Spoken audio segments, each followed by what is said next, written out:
الحمد للہ وحدہ والصلاة والسلام علی من لا نبی بعدہ فاعوذ باللہ من الشیطان الرجیم بسم اللہ الرحمن الرحیم انا اعطیناک الکوثر فصل لربک وانحر ان شانئک هو الابتر۔ صدق اللہ مولانا العظیم۔ میرے محترم دوستو، میرے ذہن میں تو کوئی ایسی بات تھی بھی نہیں کہ مجھے وہاں جا کے بیان کرنا ہوگا، اس لیے نہ کچھ سوچا تھا نہ کوئی ذہن میں بات تھی۔ اللہ جل شانہ دو چار باتیں جو کہوں گا اس کی کہنے کی توفیق عطا فرما دے۔ میرے دوستو، یاد رکھیے دین کا ایک شعبہ عبادات ہے۔ عام طور پر مسلمان اس شعبے میں الحمدللہ نماز پڑھ لیتے ہیں، روزے رکھ لیتے ہیں، حج کر لیتے ہیں، لیکن ایک دوسرا شعبہ جو دین کا ہے وہ ہے غرباء، غریب لوگ، تنگ دست لوگ، ان لوگوں کی خدمت۔ یہ شعبہ ایسا شعبہ ہے کہ انبیاء علیہم الصلاۃ والسلام اور صدیقین کا شعبہ ہے۔ انبیاء علیہم الصلاۃ والسلام کی آپ ہسٹری اور ان کی تعلیمات کو دیکھیں گے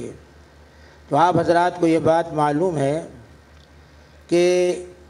جب اللہ کے نبی پر پہلی وحی آئی ہے تو آپ پریشانی کے عالم میں گھر پہنچے ہیں،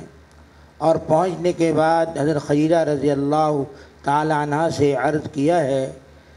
کہ مجھے خطرہ ہے کہ جو ذمہ داری مجھے دی جا رہی ہے میں اس کو اٹھا نہ سکوں اور کہیں میں ہلاک نہ ہو جاؤں۔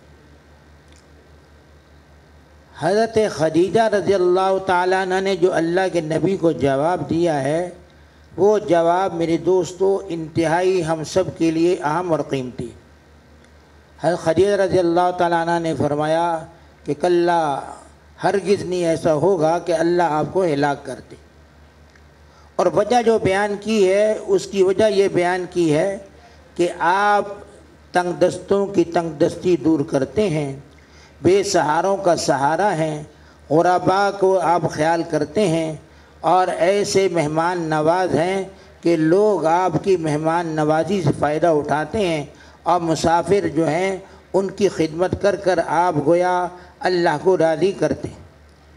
اور گویا حضرت خدیجہ رضی اللہ تعالیٰ عنہ کا فرمان کا مقصد یہ تھا کہ نبی جو کام آپ کرتے ہیں دنیا میں، یہ کام جو بھی کرے گا اللہ کبھی اس کو دنیا میں رسوا نہیں کرے، اور کبھی اللہ دنیا میں اس کو نیچا نہیں دکھائے گا۔ وہ آدمی ہمیشہ عزتیں حاصل کرتا ہے جو وہ کام کرے جو کہ اللہ کے نبی نے کیے۔ یہاں خدیجہ نے حضور صلی اللہ علیہ وسلم کا جو تعارف کروایا ہے، یہ نہیں کہا کہ آپ نماز بہت پڑھتے ہیں، آپ حج کرتے ہیں، آپ فلاں کام کرتے ہیں، ان میں سے کسی چیز کا تعارف نہیں کروایا، بلکہ آپ کا تعارف اسی انداز میں فرمایا ہے کہ آپ غریبوں اور تنگ دستوں کا خیال کرتے ہیں اور ان کی دستگیری کرتے ہیں اور مہمان نوازی کرتے ہیں، اور جو لوگ کما نہیں سکتے ان کے لیے کما کر دیتے ہیں۔ اس طرح اللہ آپ سے یہ کام لے رہا ہے، اور دنیا میں جو بھی یہ کام کرتا ہے یاد رکھیے اللہ ہمیشہ اس کو بلند و بالا فرماتے ہیں۔ اس لیے یہ کام جو کچھ یہ امہ والے کر رہے ہیں الحمدللہ یہ دنیا میں ترقی کا کام ہے۔ اللہ دنیا میں بھی عزتیں عطا فرماتے ہیں اور آخرت میں بھی عزتیں عطا فرمائیں۔ اور عجیب بات یہ ہے کہ حضرت ابوبکر صدیق رضی اللہ تعالیٰ عنہ جو حضور کے بعد خلیفہ اول بنے ہیں، وہ مکہ سے ہجرت کر کے جا رہے تھے، راستے میں ایک کافر ان کو مل گیا، اور اس کافر نے حضرت ابوبکر صدیق رضی اللہ تعالیٰ سے پوچھا کہ آپ کہاں جا رہے ہیں؟ تو حضرت ابوبکر صدیق نے کہا کہ تمہاری قوم یہاں رہنے نہیں دیتی، میں یہاں سے جا رہا ہوں، حبشہ کی طرف ہجرت کر رہا ہوں۔ تو اس پر جو اس کافر نے حضرت ابوبکر صدیق رضی اللہ تعالیٰ عنہ کو بات کہی ہے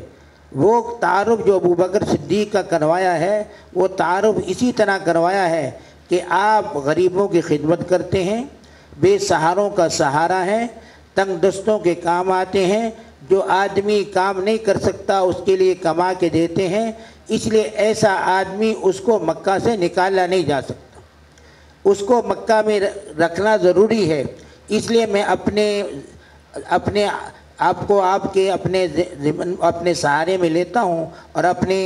تحت لے کر میں مکہ میں لے کے جاتا ہوں، کوئی آپ کو نقصان نہیں پہنچائے۔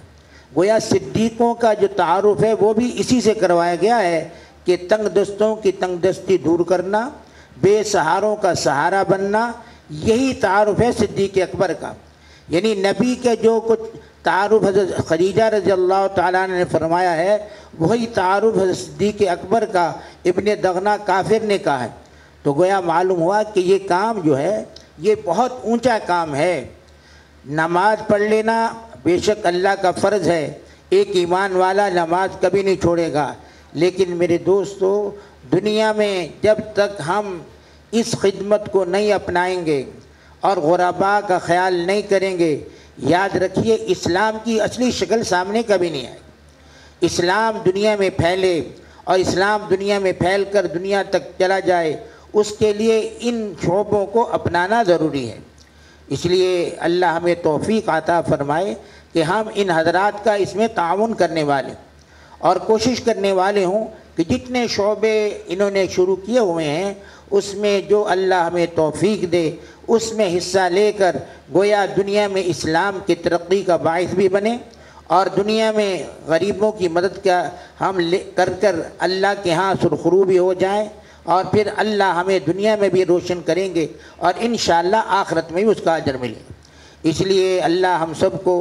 ایسے کاموں میں حصہ لینے کی توفیق عطا فرمائے کہ ایسے کاموں میں حصہ لینا یہ در حقیقت نبیوں اور صدیقوں کا کام ہے۔ نبیوں اور صدیقوں بلکہ حضرت شیخ الحدیث رحمۃ اللہ علیہ نے یہ بات فضائل اعمال اور فضائل صدقات میں لکھی ہے کہ جتنے ابدال دنیا میں آتے ہیں ان ابدالوں کا یہی کام ہوتا ہے، یعنی جو کام یعنی غریبوں کی خدمت کرنا، بے سہاروں کا سہارا بننا، تنگ دستوں کی تنگ دستی کو دور کرنے کی کوشش کرنا، یتیموں کے سر پر ہاتھ رکھنا، یہ وہ شعبے ہیں کہ دنیا میں ابدالوں سے اللہ یہی کام لیتے ہیں۔ کہیں بھی نماز زیادہ پڑھنا، نفل زیادہ پڑھنا، تلاوت زیادہ کرنا، یہ کہیں ان کا تعارف اس سے نہیں کروایا گیا، بلکہ تعارف اسی سے کروایا گیا ہے کہ یہ کام جو کرے گا اللہ اس کو دنیا میں اپنا خاص بندہ بنا لے۔ اللہ ہمیں اس بات کو سمجھ کر عمل کی توفیق عطا فرمائے اور اللہ جل شانہ ان حضرات کو مزید محنت کی توفیق عطا فرمائے۔ یہ جتنا اس کام میں ترقی کریں گے انشاءاللہ دنیا میں دین بھی پھیلے گا، لوگوں کے بچوں کو تعلیم دے کر گویا ان کو اپنے پاؤں پہ کھڑا کریں گے، اور کل قیامت کو انشاءاللہ اللہ کے نبی کے ساتھ جو یتیم کی کفالت کرنے والا ہے وہ اللہ کے نبی کے ساتھ ہوگا۔ اللہ جل شانہ ان حضرات کو جزائے خیر عطا فرمائے اور اللہ ہمیں بھی اس میں حصہ لینے کی توفیق عطا فرمائے۔ کم از کم نہ ہو سکے تو دعاؤں میں ضرور ان حضرات کے لیے دعائیں کیجیے۔ اللہ ان دعاؤں کے صدقے انشاءاللہ اس شعبے کو ترقی عطا فرمائیں گے۔ اللہ ہم سب کو اپنی رضا اور محبت کا راستہ آسان فرمائے اور ان شعبوں میں کام کرنے کی توفیق عطا فرمائے۔ وآخر دعوانا الحمدللہ رب العالمین۔